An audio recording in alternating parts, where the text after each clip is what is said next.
alasarina na ny apokalipsy araka ny baiboly.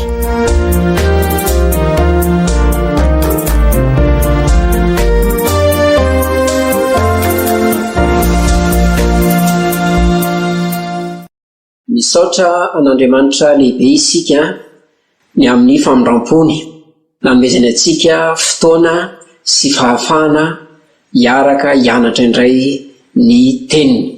Tombontsoa lehibe ho antsika ny fahafahana mianatra mitohy ny tenin'Andriamanitra amin'ny alalan'izao fitaovan-tserasera izao. Anio dia ny rahalahinareo fianarana ara-panjato no hitondra ny fanazavana ny tenin'Andriamanitra. Session na fampianarana faha 90 amin'ilay fampianarana mitohy ny bokin'ny apokalipsy antsoina hoe alasarina no iarahantsika anio. Ny faniriana eto am-piangana dia mba tena hanova ny fiainantsika ny tenin'Andriamanitra, ahatonga antsika hitombo bebe kokoa amin'ny fahalalana an'Andriamanitra, indrindra ny fankatoavana sy ny fitiavana anio Andriamanitra io. Ny vavaka isika dia hiroso avy hatrany aorian'ny vavaka.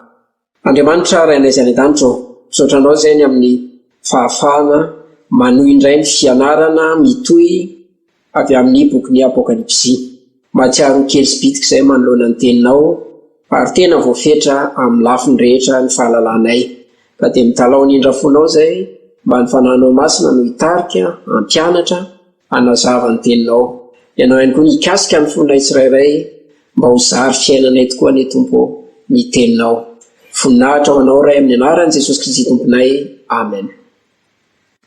Tato anatin'ny herinandro vitsivitsy dia nanomboka nandinika ireo taratasy nosoratana ho an'ny fiangonana 7 tany Azia isika.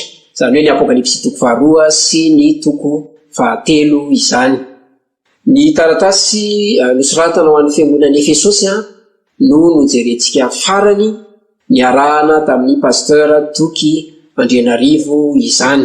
Efa vitantsika soma tsara moa iny boky iny ary dia ny taratasy iny azafady ary dia tena isorantsika Andriamanitra ny amin'ireo fahamarinana izay nitsoahantsika avy amin'izany taratasy izany ary tena manampy antsika izany amin'ny ainana izany fiainana kristianina eo anivon'ny fiangonana antoerana amin'izao andro tsika izao zany. Anio dia hijery taratasy anankiray faharoa isika. Dia tsy inona izany fa ny taratasy izay nosoratana ho an'ny fiangonana tany Smirna. Taratasy nosoratana ho an'ny fiangonana tany Smirna. Ity am-piangana dia misy fanamariana lehibe sahady hoe amin'ireo taratasy 7 nosoratana ho an'ny fiangonana 7 dia ity taratasy nosoratana ho an'ny fiangonana tany Smirna ity zany no fohy indrindra. Ny dikany hoe fohy indrindra dia tsy midika akory hoe izy no maivandanja indrindra miohatra amin'ireo taratasy hafa, fa ho hitantsika fa tena misy fahamarinana fototra maro izay azontsika tsoahana sy raisina avy amin'ny alalan'ity taratasy nosoratan'i Jesosy Kristy ho an'ny fiangonana tany Smirna ity. Ho manasa anao ary mba tena mila tsofina anaraka tsara ny fanazavana momba izany taratasy nosoratana ho an'ny fiangonana any Smirna izany. Koa satria dia ny 4 monja no mandrafitra ity taratasy ho an'ny fiangonana tany Smirna ity dia andehovaka itsika vetivety ny votoatin'ity taratasy ity zany. Izao ny voasoratra ao. Ary sorato any anjelin'ny fiangonana any Smirna. Izao no lazain'ny voalohany sy ny farany izay efa maty nefa verina indray. Fantatro ny fahorianao sy ny fahantrahanao nefa manan-karena ianao. Ary ny fitenenany ratsy ataon'izay milaza ny tena ny Jiosy kanjo tsy izy fa sinagogan'ny Satana.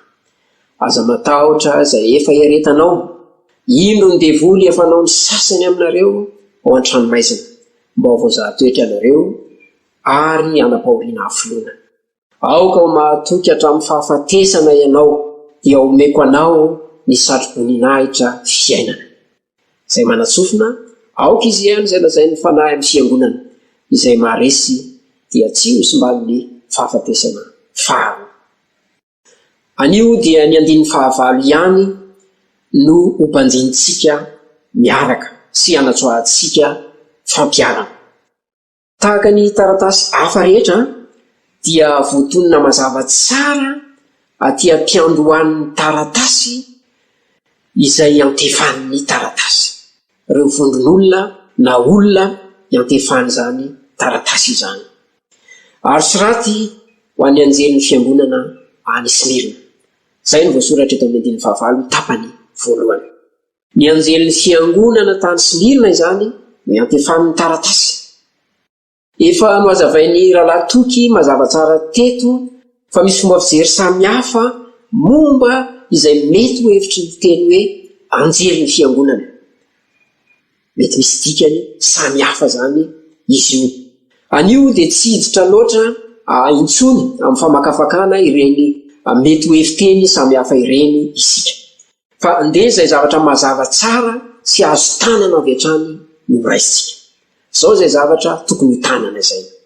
Ny kendry ny ahatratra ny fiangonana tany Smirna ity taratasy nosoratan'i Jesosy Kristy ity.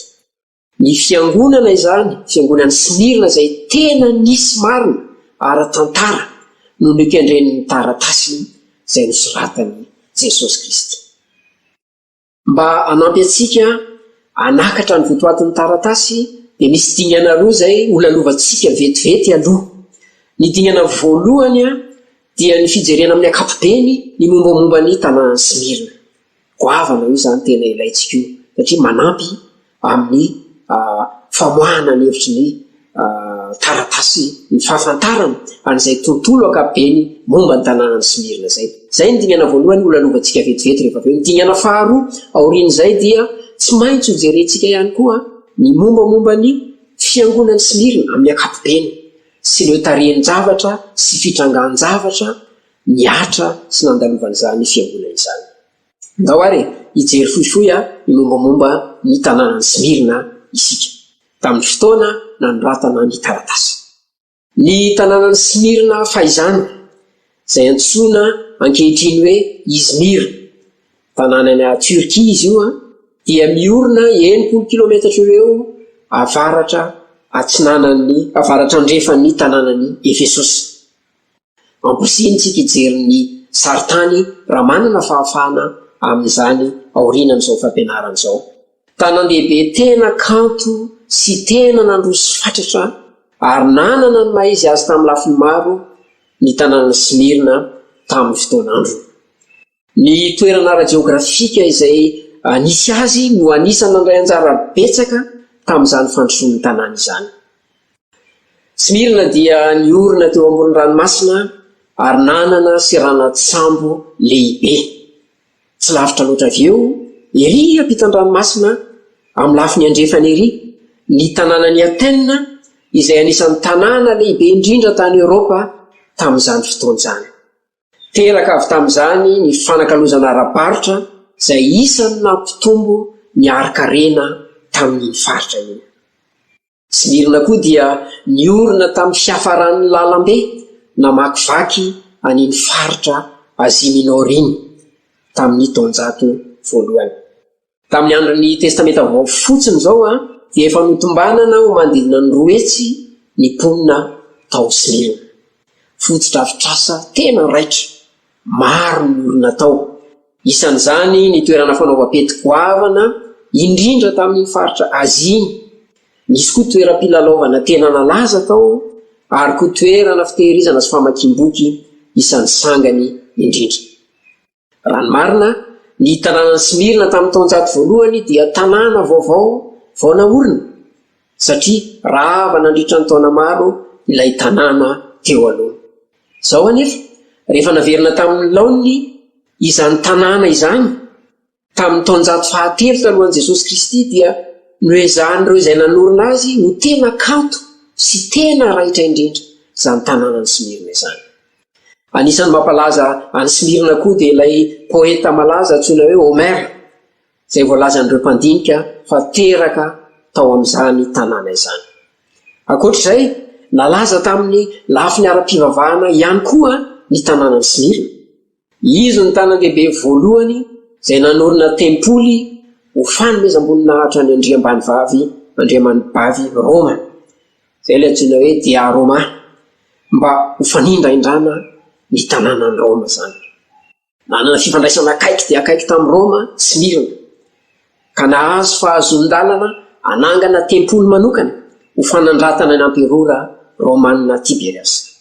Reo zany izay tsara ho fantatra farafahakeliny momba nyity tanànany Smirna ity, anampy atsika amin'ny fandinihana ity taratasy ity.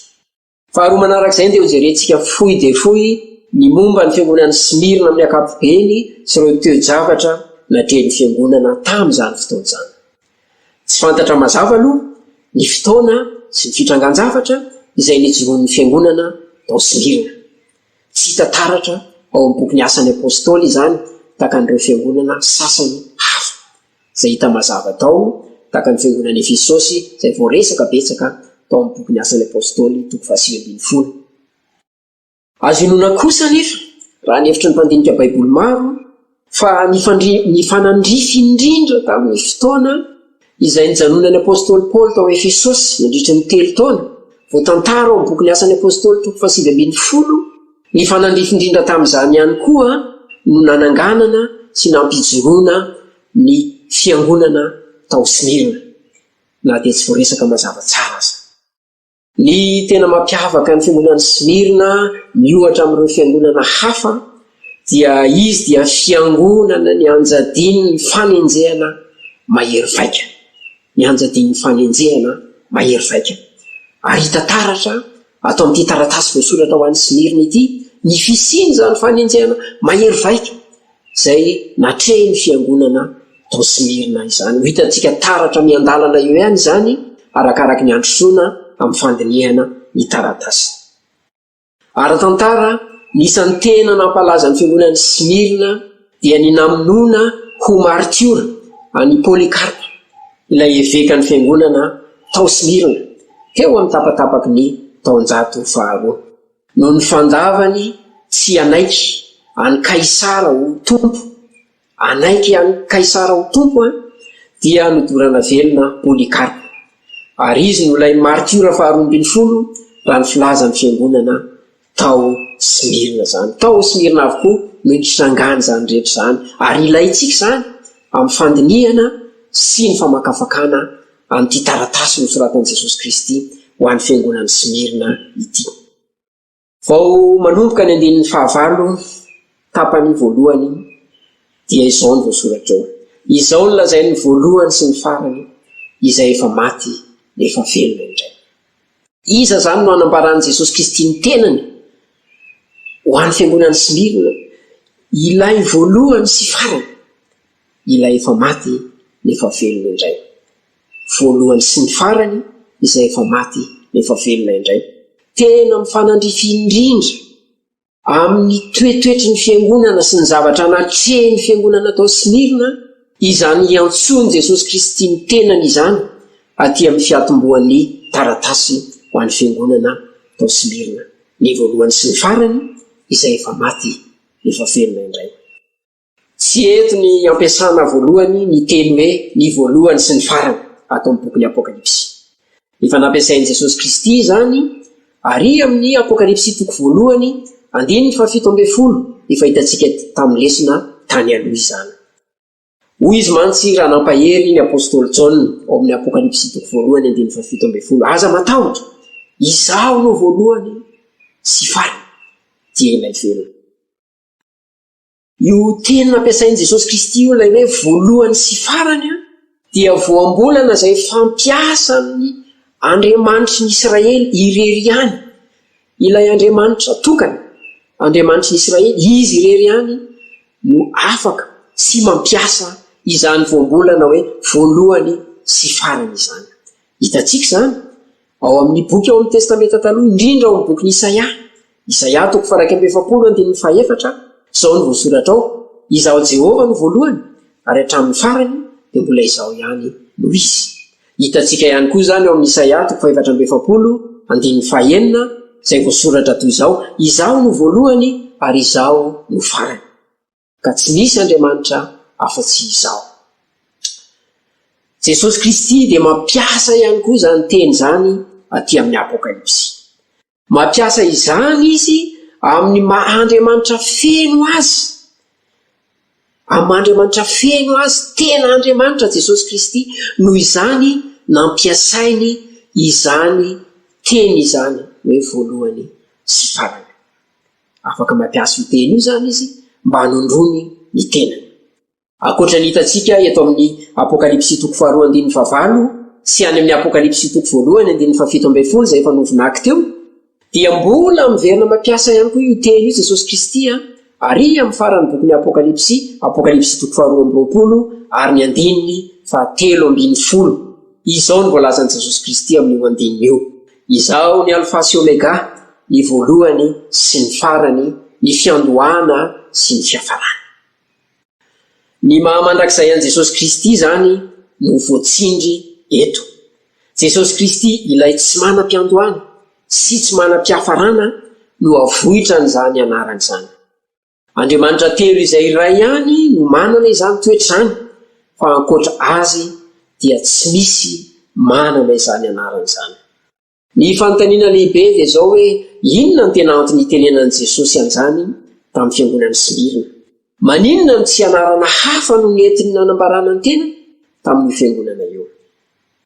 Ny valiny dia izao hoe te aneo marimarina amin'ity fiangonana izay anjadin'ny fanenjehana mahery vaika ity Jesosy Kristy.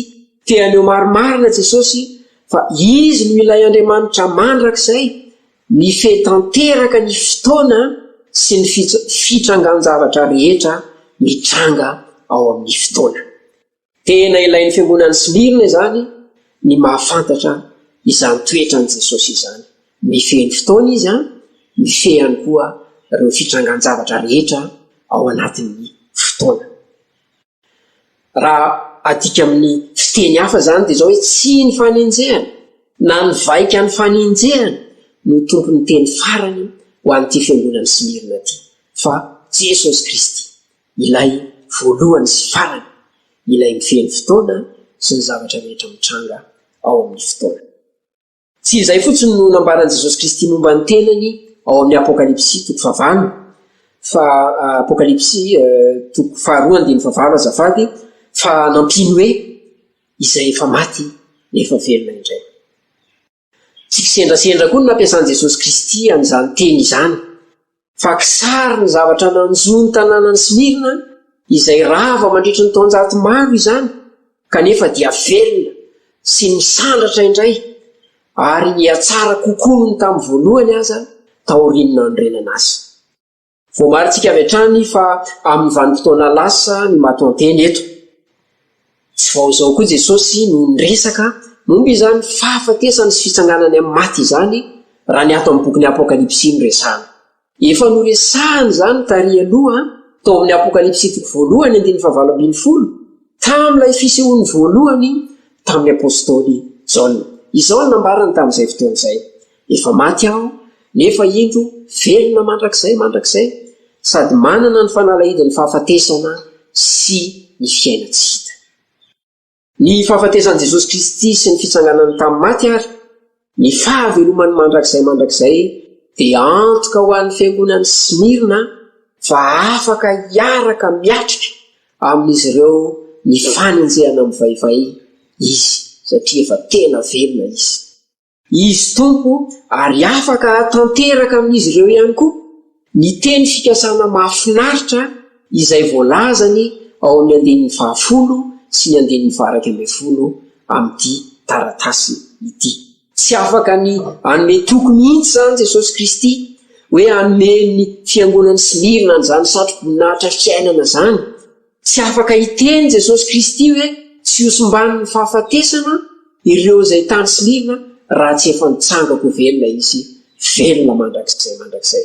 Jesosy Kristy ilay velona no afaka hanambara sy hampita ary hampahery an'ireto fiangonan'ny Smirna amin'izany teny fampanantenana mahafinaritra loatra izany. Afaka hiatrika ampanantenana ilay fahafatesana martiora zany ny kristianina Smirna, satria odim-biasan'ny fandresena, mihezinezina sy ny valosoa mamirapiratra sy ny satroboninahitra fiainana izany fotoana tsy maintsy andalovana n'izy ireo ny fijaliana sy ny fanenjehana izany.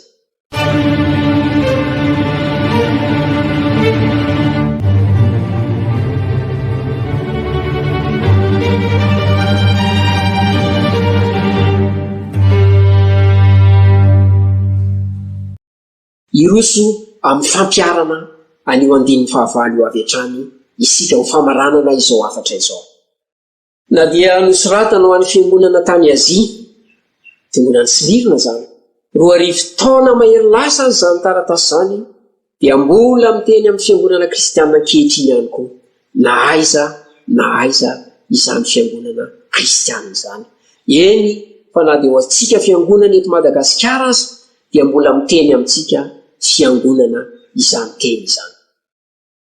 Tena mbola ilain'ny fiangonana toerana amin'izao fotoana izao ny fampahafantaran'i Jesosy Kristy ny teniny tamin'ny fiangonana Smirna ao amin'ny andininy fahavalo. Fampiarana anankitelo. Voalohany, mila mahatsiaro foana ny fiangonana fa Jesosy Kristy ilay mitarika azy dia mpanjaka mandrakizay. Izy ilay voalohany sy farany. Tsy miova izy hatramin'izao fa mbola izany ihany. Izy no mifeny zavatra rehetra, mitranga amin'ny fiangonana amin'ny fotoana rehetra. Mety mandalo olana angamba ny fiangonana misy anao na ny fiangonana tandremanao amin'izao fotoana izao. Mety manahy angamba ianao ny amin'ny hoavy ny fiangonana hoe anahoana, aok'izay ny tahotra. Mitodia any amin'ilay voalohany sy farany. Ilay mifeny zavatra rehetra amin'ny fotoana rehetra. Izy no miazona ny tantara ny fiangonana. Matokia azy fa izy ilay nanorina ny fiangonana no mbola miazona ihany koa izany fiangonana izany. Izao ny teny fampanantenana nataony ao amin'ny Matio 5:15-5:20 izay efa diso haitsika loatra. Ahoriko ny fiangonako ary ny vavahady ny fiainatsika tsy haharesy azy. Fampiarana faharoa dia izao hoe velona marina tokoa Jesosy Kristy. Tsy anganongano zany na zavatra foroniny saina fotsiny, fa tena marina izany. Ary tsy hisalasalana ny fahamarinana izany na dia kely monja aza. Manompo sy manaraka an'io Jesosy Kristy io ny fiangonana ankehitriny. Aoka ho hita marina eo amin'ny fiainantsika fiangonana. Ny fitondrantenantsika sy ny fanarahantsika amin'ny Kristy izany mahavelona amin'ny Kristy ilay arahantsika izany. Tena velona Kristy. Ary manaraka an'io Kristy velona io isika fa tsy sanatry Kristy maty na any am-pasana no arahantsika. Velona ny filotsika, velona ny fanantenantsika. Derao mandrakizay la Kristy ary ndesika hiara-mihira amin'ireo ao amin'ny bokin'ny Apokalipsy hoe ho azy anie ny voninahitra sy ny fanjakana mandrakizay. Amen. Fampiarana fahatelo farany dia izao hoe mety mandalo fanenjehana amin'ny vaivay na olana hafa ny fanindran-dalana amin'izany ny fiangonana misy anao amin'izao fotoana izao. Manahy ianao ny amin'ny ainao na ny ain'ny olona tianao, ny fivelomanao sy izay rehetra mahakasika anao akaiky indrindra. Mahatakatra tsara ny tontolonao ilay Jesosy satria efa nandalo ny sarotra indrindra izy. Eny, efa nanandrana ny fahafatesana koa azy, kanefa tsy laitra n'izany no azonina fa nitsangana tamin'ny maty izy. Izy no antokana mahatakatra tsara indrindra ny fanahinao, ny tahotrao. Andao izy Andriamanitra no hiazakazahana, hizarana voalohany izay lalina ao anatitsika izay. Izy tokoa mantsy no efa nanao izao teny fampanantenana izao ho an'ny olona. Fa ampahireziko ireo efa reraka ary omeko izay ilainy ireo rehetra efa trotraka. Fa ampahireziko ireo efa reraka ary omeko izay ilainy ireo rehetra efa trotraka. Jeremia 9:30 misy an'izany teny fampanantenana mamy izany izay nataon'Andriamanitra ho an'ny olona. Amen.